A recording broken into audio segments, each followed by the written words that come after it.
केहीभन्दा अगाडि दृश्यमा देखिराख्नु भएको थियो मधेसी सेवा समाज धरानले चाहिँ हरेक वर्ष श्रावण महिनामा हरेक सोमबार चाहिँ यहाँ पिण्डेश्वर बाबाधाममा लाग्ने मेला अथवा पूर्वको पशुपतिनाथले चिनिने पिण्डेश्वर बाबाधाममा जुन मेला लाग्छ श्रावण महिनामा, यो श्रावण महिनाको हरेक सोमबार चाहिँ उहाँहरूले चाहिँ भक्तजनहरूको लागि चिसो पेय पदार्थ, शरबत, बिस्कुट, हलुवा र खिर लगायत फलफुल पनि उहाँहरूले वितरण गरिराख्नु भएको छ।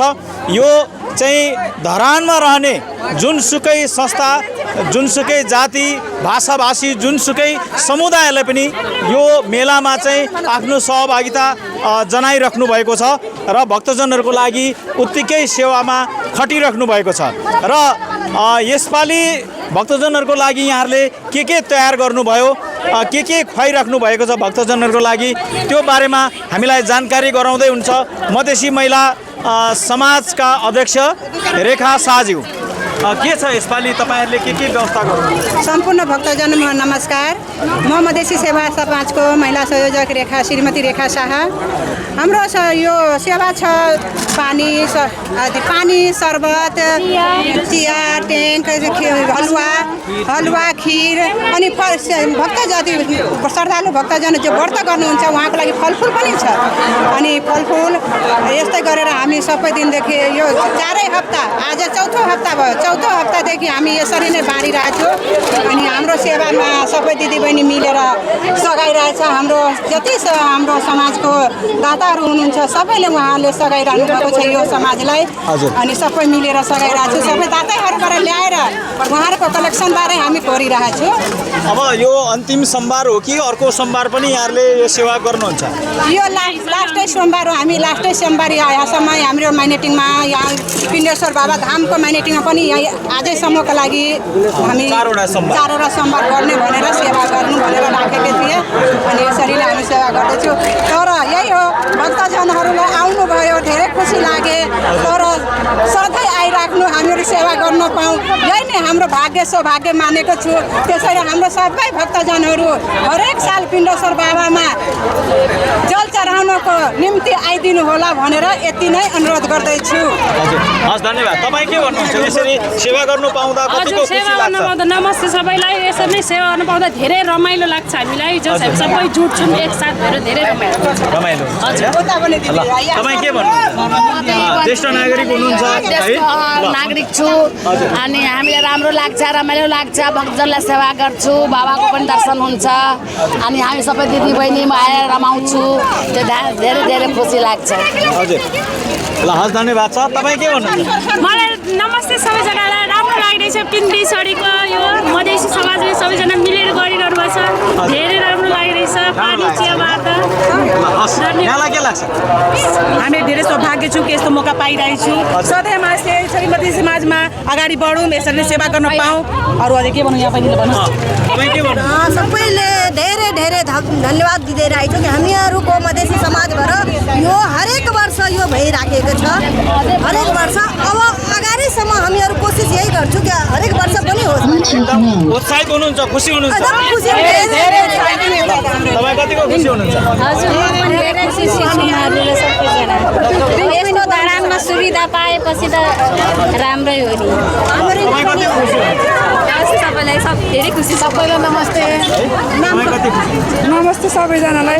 एकदम भक्तजनहरूलाई सेवा गर्नु पाउँदा हामी एकदम खुसी र आनन्द महसुस गरेको छौँ।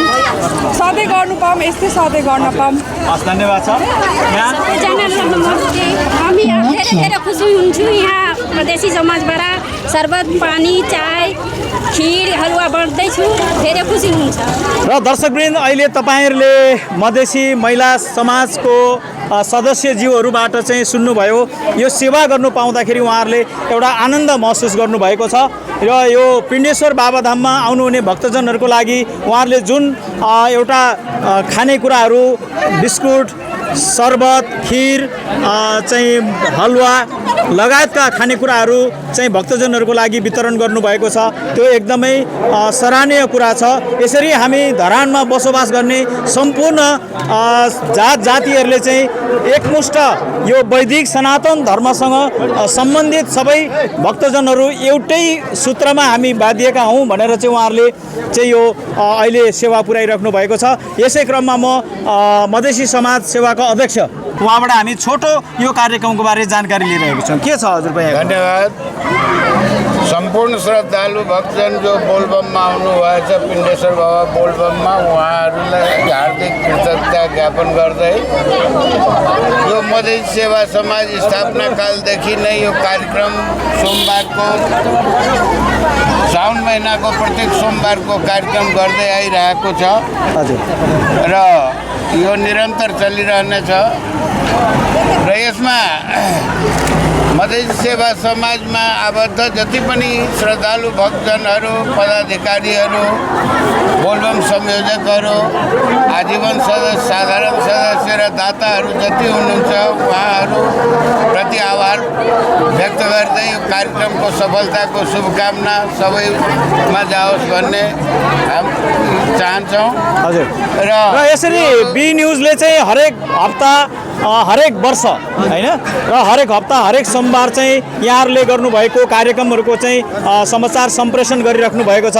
बी न्युजलाई के भन्नुहुन्छ यहाँ न्युज रिपोर्टर यहाँ आदरणीय हाम्रो विनयजीलाई हजुर यहाँहरूले यहाँ आएर हाम्रो यो सेवालाई उजागर गरिदिनु भयो, मधेसी सेवा समाजको कार्यक्रमलाई उजागर गरिदिनु भएकोमा धेरै धेरै धन्यवाद छ।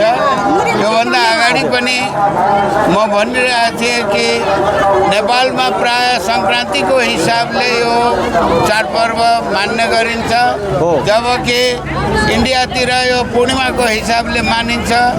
सङ्क्रान्तिको हिसाबले आज अन्तिम सोमबार हो, पूर्णिमाको हिसाबले अझै 2टा सोमबार बाँकी छ र हाम्रो नेपालमा यही चलन भएकोले यही अनुसार हामीले पर्ने सम्पूर्ण सोमबारमा यो कार्यक्रम गर्दै आएका छौँ र पुनः म यहाँहरूको मिडियाबाट यो सेवा समाज फलोस् फुलोस् र यहाँहरूले जुन सहयोग गर्नुभएछ यसको लागि आभार प्रकट गर्दै यहाँहरूप्रति धेरै धेरै धन्यवाद ज्ञापन गर्न चाहन्छु।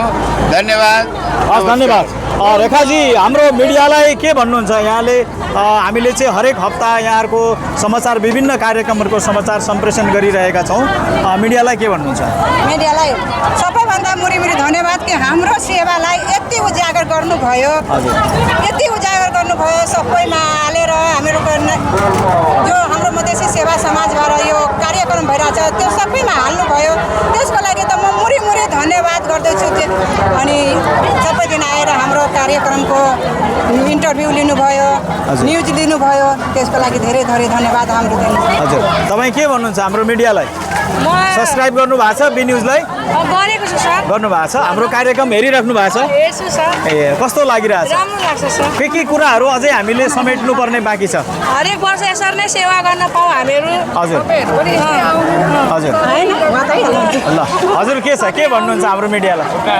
भक्तजनहरूको सेवा गर्दाखेरि तपाईँहरू पनि आएर यसो सबैतिर लिदिनु भनेर लिइदिनु भएको छ। धेरै धेरै धन्यवाद। हस् ल ल हस्, धेरै धेरै धन्यवाद।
गर्दैछले